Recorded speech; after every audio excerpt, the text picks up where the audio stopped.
Hello trader, stock trading Bangla চ্যানেলে তোমাদের সবাইকে স্বাগত জানিয়ে শুরু করছি আজকের আলোচনা।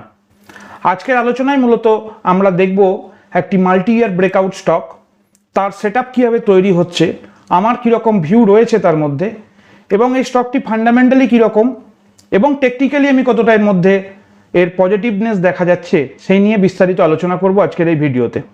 তার সাথে সাথে বর্তমান মার্কেটের কি সিচুয়েশন, আমাদের ডোমেস্টিক মার্কেটের সাথে সাথে গ্লোবাল মার্কেটের কি সিনারিও, এবং বর্তমানে একটি খুব বড় নিউজ যেটি আমরা বিগত কয়েকদিন থেকেই দেখতে পাচ্ছি এবং সেটি পুরোপুরিভাবেই মার্কেটে এখন চলে এসেছে, একটি রিপোর্ট।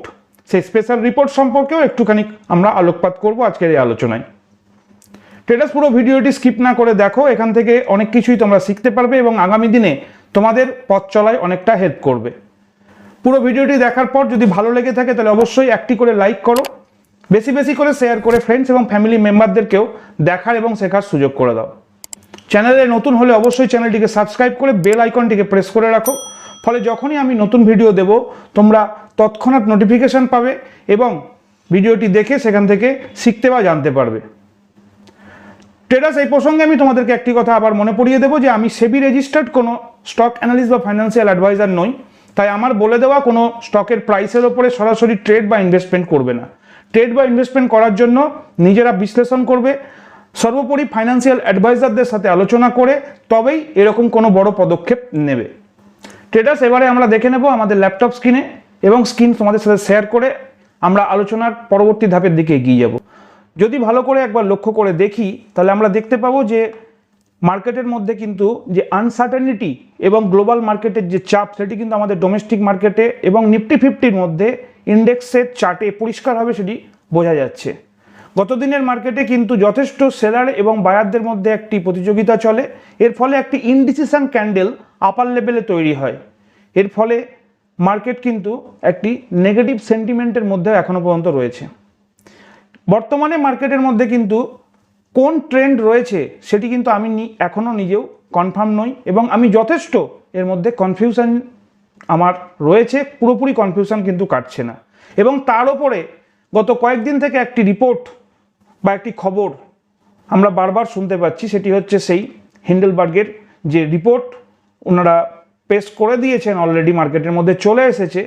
একটি চিন্তার যে বাতাবরণ সেটি কিন্তু শুরু হয়ে গেছে, যেহেতু ডাইরেক্ট সেবির সাথে এটি যুক্ত, সেবির চেয়ারপারসন এবং তার সাথে সাথে বিভিন্ন গ্রুপ অফ কোম্পানিজের যে নামগুলো উল্লেখ করা হয়েছে, সেক্ষেত্রে কিন্তু একটি আমার মনে হচ্ছে যেন নেগেটিভ সেন্টিমেন্ট হয়তো বা কাজ করতেও পারে। মার্কেটে তার কীরকম রিফ্লেক্ট হবে সেটি সম্পূর্ণ নির্ভর করছে আজকের লাইভ ট্রেডিং সেশনে এবং এই সপ্তাহে তার কি রিফ্লেকশন হচ্ছে। এই মুহূর্তে দাঁড়িয়ে আমি যখন তোমাদের সাথে ভিডিও শেয়ার করার জন্য রেকর্ড করছি তখন কিন্তু আমি দেখতে পাচ্ছি যে মার্কেটের মধ্যে একটি জাস্ট ফ্ল্যাট মোমেন্টাম দেখা যাচ্ছে, অর্থাৎ লাইভ ট্রেডিং সেশনে কিন্তু একদম ফ্ল্যাটভাবেই মার্কেট শুরু হওয়ার সম্ভাবনা, কিন্তু শুরু হওয়ার পরে কোন দিকে মার্কেট যাবে, নিউজ কতটা স্ট্রং এফেক্ট ফেলবে মার্কেটের ওপরে, সেটি কিন্তু সম্পূর্ণভাবে দেখার বিষয়।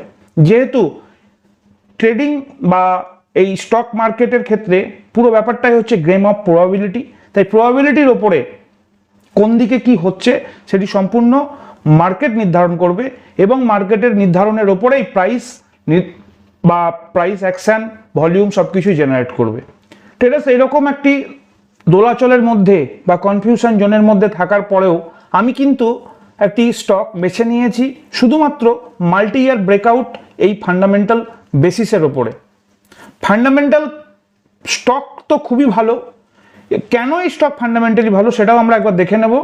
তার সাথে সাথে টেকনিক্যালি একটি খুব সুন্দর সেটআপ তৈরি হচ্ছে, যেটি মাল্টি ইয়ার ব্রেকআউট সেটআপ বলেই আমরা সাধারণত চিহ্নিত করে থাকি। চলো এবারে দেখে নিই আমরা আমাদের স্ক্রিনের মধ্যে যে সেই স্টকটি কীরকম, তার ফান্ডামেন্টাল সিচুয়েশন কীরকম এবং তার সাথে সাথে তার টেকনিক্যাল ব্যাপারটাও আমরা দেখে নেব। প্রথমে আমরা টেকনিক্যাল ব্যাপারটা দেখব চার্টের মধ্যে, তারপর কিছুটা ফান্ডামেন্টালি দেখব এবং এর সাথে সাথে আমি তোমাদেরকে ফান্ডামেন্টালি কিভাবে স্টক আমরা নির্ধারণ করি যে ভালো না খারাপ, এই স্টকটার বিজনেস কি, কোম্পানির ব্যবসাটা কি, বিজনেসটা কি, তার উপর ভিত্তি করেও কিন্তু আমাদেরকে স্টক নির্ধারণ করতে হয় ফান্ডামেন্টালের ক্ষেত্রে। সুতরাং আমরা এবারে চলে আসি আমাদের আবার পুনরায় ল্যাপটপ স্ক্রিনে এবং দেখে নিই বর্তমানে যে স্টক নিয়ে কথা বলছি সেই স্টক সম্বন্ধে। আমরা যদি প্রথমে একবার এখানে আমি মান্থলি ফ্রেমওয়ার্কটা সেট করে নিচ্ছি, তারপরে যে আমাদের স্টকের নাম এবার আমি টাইপ করব সেটি হচ্ছে AFL India limited. Apple India লিমিটেডের যদি মান্থলি চার্ট একবার আমরা ভালোভাবে ফলো করি তাহলে কিন্তু দেখতে পাবো যে 2022-এ জানুয়ারি মাসে একটি হাই বানিয়েছিল এবং হাই বানানোর পরে দীর্ঘদিন সেই হাইয়ের লেভেল থেকে একটু নিচে মার্কেট এসে জানুয়ারি মাসে ক্লোজিং দেয় এবং ক্লোজিংয়ের কাছাকাছি বারবার যাওয়ার চেষ্টা করে, কিন্তু কখনোই সেই হাইয়ের কাছাকাছি যেতেও পারেনি বা ক্লোজিংয়ের যে হাই বানিয়েছিল ক্লোজ করেছিল সেই ক্লোজ কিন্তু ক্রস করতে পারেনি। এবং আমরা দেখতে পাচ্ছি 2024-এর ঠিক জুন মাসে এসে এটি প্রথম হাই টাচ করে, অর্থাৎ ক্লোজিংয়ের যে হাই সেই হাই টাচ করে এবং জুলাই মাসে একটি ব্রেকআউট দেওয়ার চেষ্টা করে এবং ফাইনালি ব্রেকআউট কিন্তু অগস্ট মাসে দেওয়া শুরু হয়ে গেছে। যেহেতু মাস এখনো পর্যন্ত শেষ হয়নি, মান্থ এখনো পর্যন্ত রানিংয়ে রয়েছে, তাই অগস্ট মাসের এবারে যদি আমরা উইকলি চার্টের মধ্যে স্টেপ ডাউন করি তাহলে কিন্তু দেখতে পাবো যে ঠিক আগের সপ্তাহেই একটি বড় গ্রিন ক্যান্ডেল দিয়ে এর ব্রেকআউট কমপ্লিট করেছে। এই ব্রেকআউট ক্যান্ডেল যখন কমপ্লিট করলো গত সপ্তাহে, তখন কিন্তু আমরা কনফার্ম হতে পারছি যে এখান থেকে একটি ভালো ব্রেকআউটের সিম্বল দেখতে পাচ্ছি এবং এর পোটেন্সিয়ালিটি রয়েছে। যেরকম ডেপথ বানিয়েছিল মান্থলি চার্টের মধ্যে, যে ডেপথ তৈরি করেছে, এই যে ডেপথ তৈরি হয়েছিল, এই ডেপথ যদি ওপর দিকে ব্রেকআউট লেভেল থেকে নির্ধারণ করা হয় তাহলে আমরা 2155 এই হাই পর্যন্ত এর একটি মোমেন্টাম আশা করছি। এবং যেহেতু কোম্পানি ফান্ডামেন্টালি খুবই ভালো, স্ট্রং কোম্পানি, কোয়ার্টার রেজাল্ট প্রত্যেকবারে অসম্ভব ভালো করেছে, আমরা দেখব, আমরা তোমাদের সাথে আলোচনায় সেটাকে দেখানোর চেষ্টা করব। সেই জন্য আমি এই পার্টিকুলার স্টকটিকে আপাতত ব্রেকআউট জোনের মধ্যে থেকে যেহেতু বেরিয়েছে এবং যদি না এই লেভেলে পুনরায় ফিরে এসে লেভেল ব্রেক ডাউন করে তাহলে কিন্তু এই স্টকের মধ্যে আমার একটি পজিশন তৈরি করার সম্ভাবনা রয়েছে। এবং আমি পজিশন তৈরি করব অবশ্যই যে লাস্ট দিনের ক্যান্ডেল বানিয়েছিল সেই ক্যান্ডেলের যে হাই 1634, তার থেকে জাস্ট একটু ওপরে আমি আমার পজিশন তৈরি করার চিন্তাভাবনা করব। বারবার বলছি যে এগুলো কোনো রেকমেন্ডেশন ভিডিও নয়, কোনো স্টক আমি সরাসরি রেকমেন্ডও করছি না। এখানে আমার একটি ভালো সেটআপ মনে হচ্ছে, এই কারণে আমি আমার ভিউ তোমাদের সাথে শেয়ার করছি। এবং এই স্টকের প্রাইস কতদূর যেতে পারে এটাও কোনো ডিফাইন করা নেই, এটাও কখনোই ডেফিনিট হতে পারে না। স্টক প্রাইস যেতেও পারে, নাও যেতে পারে, সম্পূর্ণ মার্কেটের ওপরে নির্ভর করে। এবং তার সাথে সাথে দেখো, যখন এই ব্রেকআউট ক্যান্ডেল ডে ফ্রেমওয়ার্কের মধ্যে দেখছি, এখানে কিন্তু একটা হিউজ ভলিউমও আমরা লক্ষ্য করতে পারছি। সুতরাং এই যে প্রাইস এবং ভলিউমের কম্বিনেশান, এর ওপর থেকেই আমি আমার এই জাজমেন্ট, যেটা আমি নিজের জন্য বেছে নিচ্ছি, যে এই ধরনের ক্যান্ডেল এবং যখন ভলিউম তৈরি হয় তখন কিন্তু একটি খুব সুন্দর পজিটিভ মোমেন্টাম লক্ষ্য করা যায়। কিন্তু আবার এমনও হতে পারে যে এইখান থেকেই পুনরায় স্টক, এই যে গ্রিন জোন, এটা ব্রেকআউট জোন হিসেবে আমি নির্ধারণ করেছি, যেটা আমি তোমরা মান্থলি ফ্রেমওয়ার্কে এতক্ষণ লক্ষ্য করেছিলে, যে এই জোনের নিচে যদি ব্রেক ডাউন করে তাহলে কিন্তু স্টকের মধ্যে সেই পোটেন্সিয়ালিটি আপাতত হারাবে এবং আমাদেরকে দীর্ঘ সময় আবার অপেক্ষাও করতে হতে পারে পুনরায় এই লেভেলে আসার জন্য। ট্রেডার্স, এতক্ষণ আমরা শুধুমাত্র টেকনিক্যাল ব্যাপারটা দেখলাম, যে টেকনিক্যালি এই চার্টের মধ্যে আমরা কীরকম এর টেকনিক্যাল পোটেন্সিয়ালিটি দেখতে পাচ্ছি, আমার কি ভিউ রয়েছে সেটাও তোমাদের সাথে শেয়ার করলাম। এবারে আমরা দেখে নেব এই স্টকের ফান্ডামেন্টালি কতটা স্ট্রং, এবং সেই ফান্ডামেন্টাল দেখার জন্য আমাদেরকে প্রথমেই চলে আসতে হবে স্কিনার নামক এই ওয়েবসাইটটির মধ্যে।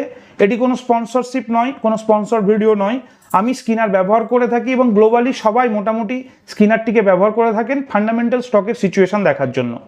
যদি এই স্কিনারের মধ্যে আসি এবং এখানে সার্চ অপশানে গিয়ে যদি কোম্পানির নাম সার্চ করি তাহলে কিন্তু আমরা এই অ্যাপেল ইন্ডিয়াটা দেখতে পাবো। এবং এখানে এসে প্রথমে আমরা দেখতে পাচ্ছি এর market capital, current price, high and low, stock P, book value. এখান থেকে কিন্তু আমরা প্রত্যেকটা জিনিসের ROE কীরকম, ROC কীরকম, ইন্ডাস্ট্রি পি কীরকম, সব কিছু দেখার পরে আমরা ডান দিকে যদি কোম্পানির অ্যাবাউট সেকশানে যাই তাহলে এখানে দেখতে পাবো কোম্পানি কি বিজনেস করে, কোম্পানির আসল বিজনেসটা কি। এরপরে ট্রেডার্স, যদি আমরা সামান্য একটু আস্তে আস্তে করে নিচের দিকে যেতে থাকি তাহলে আমরা প্রথমে এখানে চার্ট দেখতে পাবো। চার্ট তো আমরা এমনি নর্মালিও দেখলাম, এখানে কিছু প্রোজ অ্যান্ড কনস দেওয়া রয়েছে। অর্থাৎ কোম্পানির ভালো দিক কীরকম এবং কোম্পানির কী খারাপ দিক রয়েছে। আমরা যদি একটাকেও ভালো করে পড়ে দেখি তাহলে দেখতে প্রথমেই কোম্পানি ইজ ডেট ফ্রি, অর্থাৎ এই কোম্পানির কোনো বড় সড়ো ধার নেই, মার্কেটের মধ্যে এর কোনো সেরকম লেভেলের লোন নেই। Company expected to give good quarter, প্রত্যেক কোয়ার্টারে খুব ভালো ভালো কোয়ার্টার রেজাল্ট দেখাচ্ছে এবং সিএজিআরও খুব ভালো লাস্ট 5 ইয়ার্সের। আর নেগেটিভ দিক কি? নেগেটিভ হচ্ছে কোম্পানি ট্রেড করছে এখন প্রায় 9 টাইমস এর বুক ভ্যালু থেকে, আর তার সাথে সাথে ডিভিডেন্ড দিচ্ছে না, এটি একটি খারাপ দিক দেখাচ্ছে। আর প্রমোটাররা এদের হোল্ডিং কিছুটা কমিয়েছে এবং এই প্রমোটারদের হোল্ডিং কমে কোথায় গেছে সেটাও আমরা নিচের ডাউন সেকশনে গিয়ে দেখব। যদি এবারে আমরা এর পিয়ার কম্পিটিশনগুলোকে দেখে নিই তাহলে কোন কোন কোম্পানি রয়েছে এই অ্যাপেল ইন্ডিয়ার সাথে কম্পিট করার জন্য সেটাও আমরা দেখতে পাচ্ছি। এর পরবর্তী ধাপে আমরা দেখব কোয়ার্টার রেজাল্ট। কোয়ার্টার রেজাল্ট যদি ভালো করে ফলো করে একবার দেখি, দেখো প্রত্যেক কোয়ার্টারে কিন্তু গ্র্যাজুয়ালি ইনক্রিজ হয়ে যাচ্ছে সেলস, এবং একইভাবে যদি নেট প্রফিট অর্থাৎ ট্যাক্স বাদ দেওয়ার পরে যদি প্রফিট লক্ষ্য করি তাহলে প্রত্যেক কোয়ার্টারে কিন্তু আস্তে আস্তে এর প্রফিট বাড়ছে, নেট প্রফিট। পরবর্তীতে যদি প্রফিট লস একবার সেকশানে এসে দেখি তাহলে আমরা দেখব সেলস যথারীতি বেড়েছে প্রত্যেক ইয়ার টু ইয়ার, এবং যদি নেট প্রফিট আফটার ট্যাক্স যদি আমরা দেখি তাহলে সেক্ষেত্রেও কিন্তু আস্তে আস্তে বেড়েছে, যেটি 297 ছিল গত বছর, এবছরে সেটি 318-তে এসে পরিণত হয়েছে। এবং এরপরে যদি আমরা আরও নিচের দিকে যাই, ইকুইটি ক্যাপিটাল দেখি, বড়োইং দেখি, রিজার্ভ দেখি, তাহলে প্রত্যেক ক্ষেত্রে কিন্তু আমরা একটা পজিটিভ লক্ষণ দেখতে পাচ্ছি। এবং সবচেয়ে ইম্পর্টেন্ট সেটি হচ্ছে net cash flow. Cash flow দেখো লাস্ট ইয়ারের থেকে এই ইয়ারে কতটা বেড়েছে। এবং যদি এরপরে আমরা একবার প্রমোটার হোল্ডিংয়ে মানে হোল্ডিং প্যাটার্নের দিকে লক্ষ্য করি তাহলে প্রমোটার আগের বছরে ছিল 56.92, এবছরে 55.14, অর্থাৎ কিছুটা কমেছে। এবং একইভাবে এটা বেড়েছে কোথায় দেখো, এফআইদের মধ্যে 14.79 থেকে 15.30, তাহলে বেড়েছে কোথায় সেটি লক্ষ্য করতে পারছি। এবং একইভাবে ডিআইদের ছিল লাস্ট ইয়ার 14.72, সেখান থেকে 16.21, তাহলে কোথায় গেল এই প্রমোটারদের যেটা হোল্ডিং ছিল, প্রমোটিং হোল্ডিং থেকে বেরিয়ে প্রমোটারদের হাত থেকে বেরিয়ে এফআইডিআইদের মধ্যে সেটি গিয়ে পৌঁছালো, এবং কিছুটা পাবলিক হোল্ডিংও কমেছে। সুতরাং এই ধরনের একটি ফান্ডামেন্টালি স্টক যেটি খুবই স্ট্রং এবং টেকনিক্যালের দিক থেকেও আমরা একটা স্ট্রং লক্ষণ দেখতে পাচ্ছি। সুতরাং এই ধরনের স্টকে আমাদের যে মাল্টি ইয়ার ব্রেকআউট আমরা দেখলাম, সেই মাল্টি ইয়ার ব্রেকআউটে কিন্তু যতটুকু আমার মনে হচ্ছে একটি স্ট্রং পোটেন্সিয়ালিটি রয়েছে। এই স্ট্রং পোটেন্সিয়ালিটির জন্যই আমি এখানে আমার একটি ছোট ট্রেড প্ল্যান করার চিন্তাভাবনা করছি। কিন্তু ইনিশিয়ালি একদম একই কথা বলবো, ক্যাপিটাল ম্যানেজমেন্ট এবং রিস্ক রিওয়ার্ড রেশিওর কথা মাথায় রেখে খুব ছোট কোয়ান্টিটি দিয়ে শুরু করতে হবে।